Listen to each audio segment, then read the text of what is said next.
Bonsoir Kenny. Pouvez-vous vous présenter auprès de nos chers téléspectateurs, s'il vous plaît? Je suis Monsieur Mokoko Bertrand, administrateur gérant de la société Quarter Master Service, agence de conciergerie. D'accord. Du coup, pouvez-vous nous présenter votre secteur d'activité en quelques mots?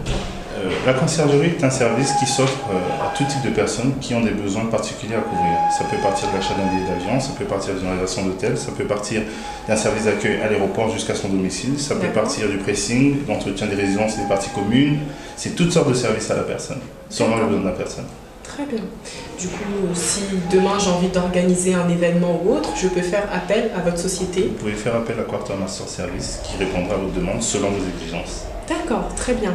Mais du coup, pourquoi avoir choisi ce domaine d'activité?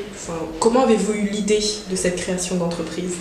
Ce n'est pas en réalité une idée qui m'est venue spontanément, c'est au regard des besoins, au regard du carnet d'adresse, au regard des contacts que j'ai pu donner forme à ce type de service. Parce que bon, par jeu de relations, nous avons quelques connaissances, quelques fréquentations, et il y avait des besoins qui se posaient, donc il fallait y répondre. Et la meilleure manière d'y répondre, c'est de créer une société, puisque je suis entrepreneur depuis l'âge de 27 ans. Donc ce n'était que logique que de créer une société et donner forme à ça de la manière la plus... De répondre aux besoins qui vous étaient... Exactement, exactement. D'accord. Mais du coup, quelles sont selon vous les qualités et surtout les compétences nécessaires pour exercer le même métier que vous? Comme dans toute activité, il faut user de patience, de persévérance, être perspicace, savoir bûcher comme qui dirait, oui, pour pouvoir, n'est-ce pas, arriver. Oui. Parce que entre le moment de la création et les 3 premières années, c'est essentiel, on voit de tout, des murs et des pavettes. Donc il faut pouvoir s'accrocher. D'accord. Du coup, la persévérance. La persévérance. Et du coup, pourquoi avoir choisi en fait d'être entrepreneur? Pourquoi avoir choisi la création d'entreprise et non d'être salarié comme la majorité des personnes actuellement? Pourquoi ne pas avoir choisi de travailler pour une entreprise? Comme je vous l'ai dit tantôt, j'ai commencé dès l'âge de 25 ans à créer une entreprise en Angleterre, une société qu'on appelait Cap Invest. Beaucoup plus tard, j'ai créé d'autres sociétés en Suisse, au Congo. Et donc, la création d'entreprise et l'entrepreneuriat est quelque chose qui me plaît, qui me fascine. C'est pas venu comme ça. Je ne crains pas le risque d'essayer de me jeter à l'eau pour pouvoir relever des challenges. Et je ne me pose pas 10 000 questions. Je vais. Vous foncez. Je fonce, comme on dirait. D'accord, très bien. Du coup, quel conseil donnerez-vous à une personne qui souhaiterait se lancer dans l'entrepreneuriat, qui souhaiterait créer une entreprise? Pour créer une entreprise, au départ, il faut avoir ce courage, cette niaque, cette patience de traverser les moments difficiles. Il faut surtout savoir encaisser les coups, parce qu'on fait face à tout type de situation. Il faut savoir être gestionnaire, il faut savoir anticiper, il faut savoir penser à demain, surtout. Et ça fait partie de la vie de l'entrepreneur en réalité. C'est un ensemble de règles de bon usage, d'attention, de réflexes, d'anticipation.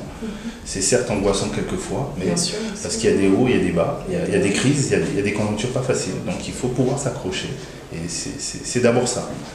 C'est d'abord ça.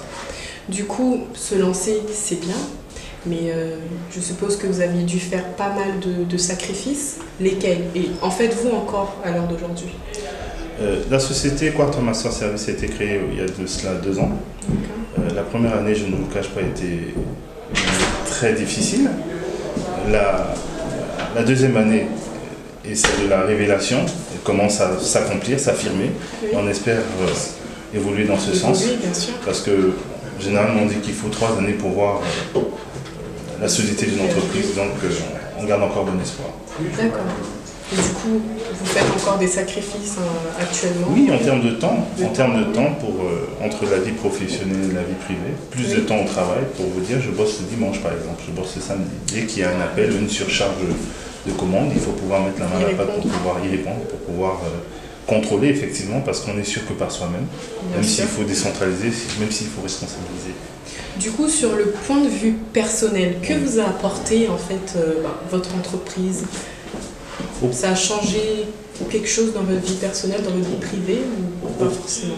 Au plan personnel, il y a déjà une sorte de satisfaction personnelle. Bien sûr. Relever des défis.